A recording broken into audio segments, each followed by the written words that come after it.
You need not have worried. The battle took place far above the ground. We were able to observe in relative safety, though I'm given to understand that there were casualties on the far side of the wall. It was like watching a nightmare unfold before our very eyes. Ilbird's primal manifested in the form of a colossal dragon, a being of pure violence. It burst forth from the cocoon with such terrible force. That such a horror should spring from the eyes of Nidhogg comes as no surprise. Nor do I wonder at its form. Ilberd all but announced it in the moments prior to his death. Plainly, it was his dying wish to visit a second calamity upon the Empire. And I am quite certain the abomination would have obliged had it not found itself outmatched by a mega. Gods! I am no stranger to the works of Allag, but even I was unprepared for the machine's furiosity. It beggared belief.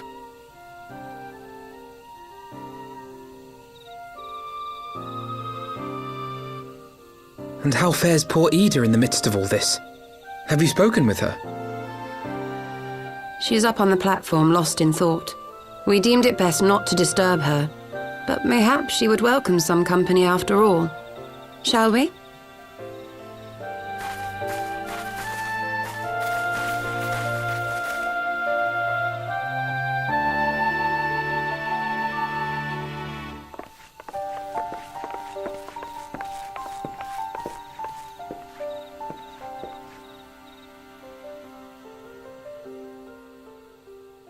The light's gone. It was all we had left of him. Ida. I don't blame anyone. I knew what was going to happen. I knew the spell Papalimo meant to cast would drain away his life force. I knew that it would only buy us a little time.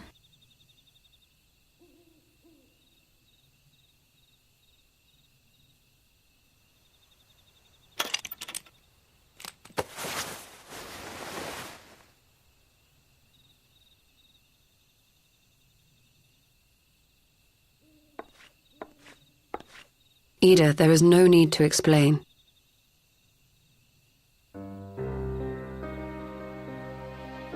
But there is. I can't hide in Papalimo's little shadow anymore, and I shouldn't hide behind my sister's mask. 20 years ago, on the day the Empire marched into Alamigo, I was still just a child, not even 5 summers old. My father had been one of the leaders of the revolution. He had fought to overthrow the Mad King, Theodoric.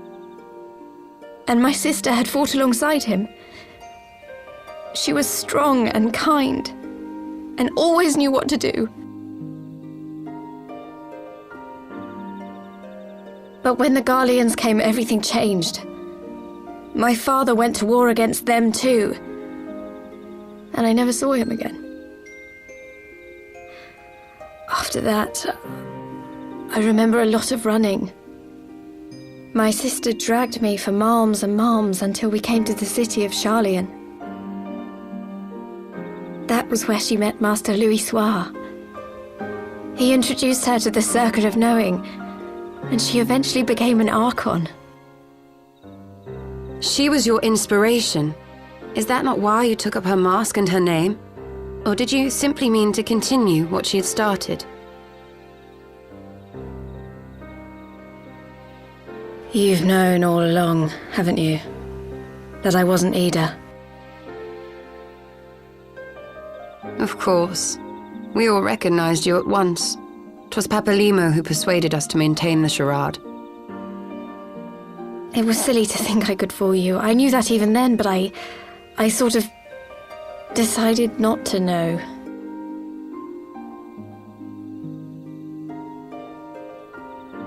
Ida died 6 years ago, on a mission to smuggle refugees out of Alamigo.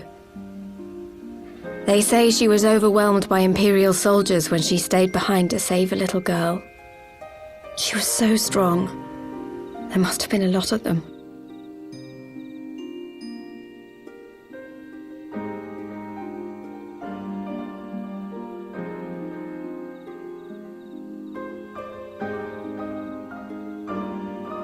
I'm sorry for lying to you. My real name is Lise.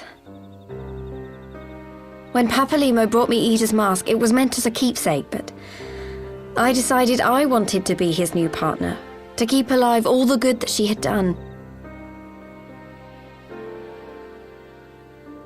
I didn't want to become Ida, exactly. At the time, it almost seemed easier to play the role. Papalimo agreed to help, of course, but it was never what he wanted for me. He wanted me to walk my own path, and those were his final words to me. The Archon's mark he gave me is faded, and my last excuse along with it.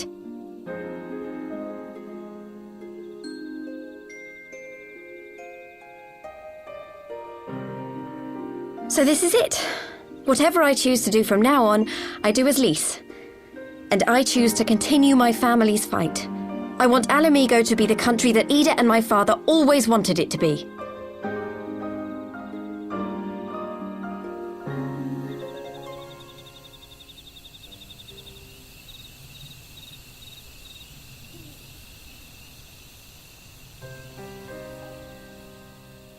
War is upon us once more.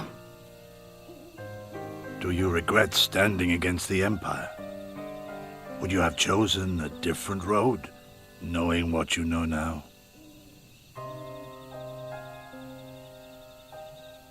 To claim that I never doubted the decision would be a lie.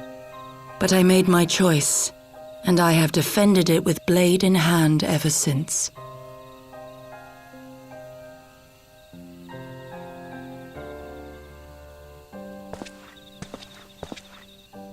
The battle continues, and our steel is needed. Come, Shadow Walker, we leave for the east, for Doma.